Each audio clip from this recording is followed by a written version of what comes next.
It was a Sunday morning when the knock came. Sharp, deliberate, and way too early for a weekend. I opened the door expecting a delivery. Instead, there she was, Patricia Hendress, the self-appointed queen of our HOA, standing on my porch with a clipboard and a glare sharp enough to slice through steel. "Mr. Morrison," she began, lips pursed, "your fence violates community guidelines. You'll need to remove it by Monday." My jaw tightened. That fence wasn't some decorative border. It marked the edge of my property, the same line my grandfather's hands had measured with a worn surveyor's chain 70 years ago. "Ma'am," I said evenly, "that fence has stood there longer than this HOA's been around." She smiled the kind of smile that hides a sneer. "Well, times change, and our bylaws are clear. No fences on shared property lines." I stepped out onto the porch, pointing at the sign nailed to one of the posts. "Private property. No trespassing." "Funny," I said, "because that's not shared. That's mine." Patricia's eyes flicked to the sign, then back to me. "We'll see about that," she said, spinning on her heel and marching off like a general heading to war. By the next morning, an official letter was taped to my mailbox. Violation. Notice: unauthorized structure on HOA land. She wasn't bluffing. That evening I found her pacing the edge of my fence with a tape measure, muttering to herself and jotting notes. My blood boiled, but I stayed calm. You don't win wars by yelling. You win them with proof. So I drove to the county records office, dusty files in hand, and requested every document tied to this land. Old deeds, surveys, maps. I spread them across my kitchen table like puzzle pieces. And there it was, a clear line showing the fence was 3 feet inside my property. Patricia wasn't just wrong, she was trespassing. The next day, I waited until she came strutting down the street again, clipboard ready. When she stopped at my driveway, I greeted her with a smile. "Patricia," I said, handing her a copy of the official plat map, "you might want to check your measurements before issuing threats. Wouldn't want to start a legal dispute you can't win." Her face went pale, but her pride didn't falter. "We'll see about that," she hissed again. Only this time, it sounded less like confidence and more like panic. By Monday morning, Patricia had rallied her troops. A half-dozen HOA board members marched down my street like a parade of clipboards and smugness. They stopped at my fence, whispering, pointing, and taking pictures like they'd discovered a crime scene. I watched from my porch, coffee in hand. I'd seen enough bureaucratic nonsense to know what was coming, a full-scale harassment campaign. That afternoon, I got 3 letters. One demanding I pay a fine for non-compliance, another threatening legal action, and a third scheduling a mandatory hearing. Patricia had even stapled photos of my fence to the notice, complete with little red arrows and captions like "encroachment zone." I laughed out loud. "Encroachment zone?" I muttered. "Lady, you're encroaching on my patience." I decided to play nice, for now. I attended their so-called hearing in the HOA clubhouse, where Patricia sat at the head of a folding table like a judge. Her cronies flanked her, nodding along to every word. "Mr. Morrison," she said, flipping through her binder, "our surveyor confirmed your fence violates our boundary rules." I raised an eyebrow. "Your surveyor?" She nodded, smug. I reached into my folder and slid the county-certified survey across the table. "That's cute, Patricia, but here's the actual record, filed with the county. It proves the fence is entirely on my land." A murmur rippled through the room. Patricia's jaw tightened. "Well," she stammered, "that survey might be outdated." "Outdated?" I chuckled. "Unless the earth itself moved, I think it's pretty accurate." One of her board members leaned over to whisper something, and Patricia's face turned red. "We'll need to verify this," she snapped, slamming her binder shut. Meeting adjourned. I walked out smiling. But the game wasn't over. That evening I found something strange. A stake had been hammered into the ground just outside my fence line, marked with fresh spray paint and labeled HOA Boundary Start. Patricia was trying to move the property line. I pulled out my phone and snapped photos. The timestamp, the markings, everything. If she thought she could alter land records with a few sticks and paint, she was about to learn how real property law worked. The next day, I filed a complaint with the county inspector's office and copied in my lawyer, a quiet but ruthless man named Tom Riley. Patricia wanted a fight. She was about to get one she couldn't win. When the county truck rolled up to my driveway 2 days later, I knew things were about to get interesting.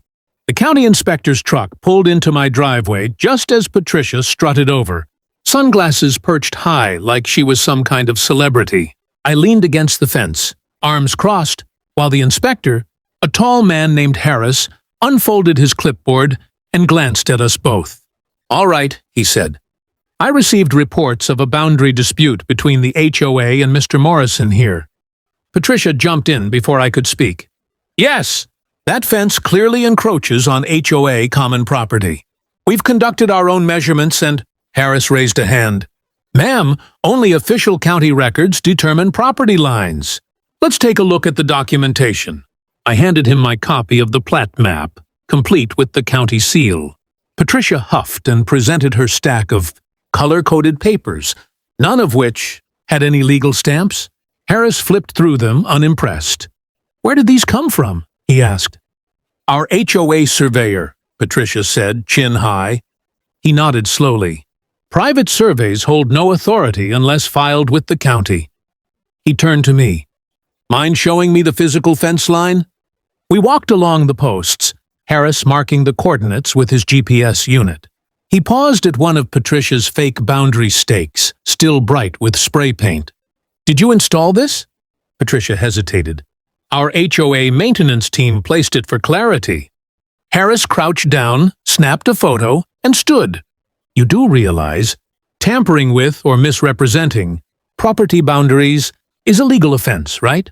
Her confidence faltered. I wasn't aware." He finished his inspection quietly, then returned to his truck. A few minutes later, he handed us his official statement. "The fence is fully within Mr. Morrison's property. In fact, the HOA's marker is trespassing by approximately 3 feet. Patricia's face drained of color. "That can't be right." "It's right," Harris said firmly. "And I'm filing a report, with the county records office noting unauthorized boundary interference. I suggest you remove those stakes immediately." She tried to argue, but he was already climbing into his truck.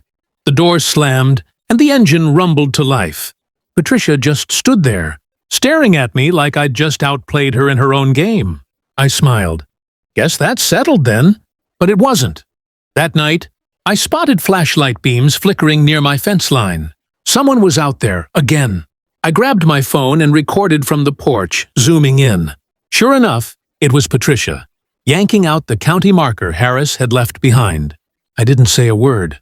I just hit record, making sure her face was clear as day. By sunrise, the video I'd recorded of Patricia tampering with the county marker was uploaded privately for my lawyer and the authorities.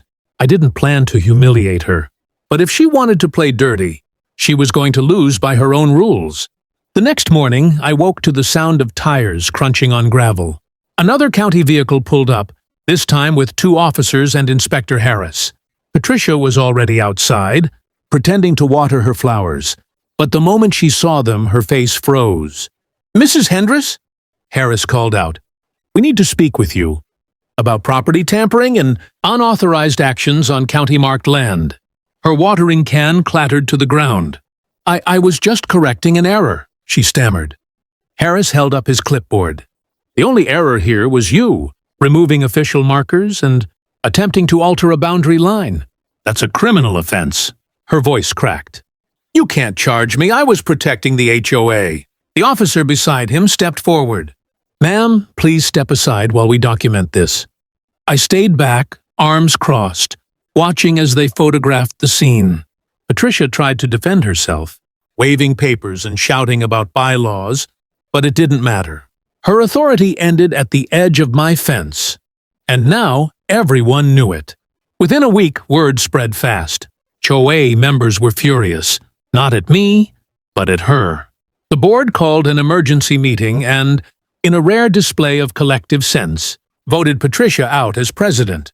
The same woman who once strutted around with a clipboard now avoided eye contact when passing my house.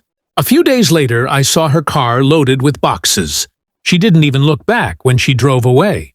The new HOA president, a quiet guy named Sam, stopped by to apologize personally. "Mr. Morrison," he said, shaking my hand, "what Patricia did was wrong. We're dissolving those boundary rules. You're free to keep your fence as it is." I smiled. "Good. It's not just a fence, it's a line that reminds folks where respect begins." That night, I walked the length of that old wooden fence under the porch light. It wasn't about winning anymore.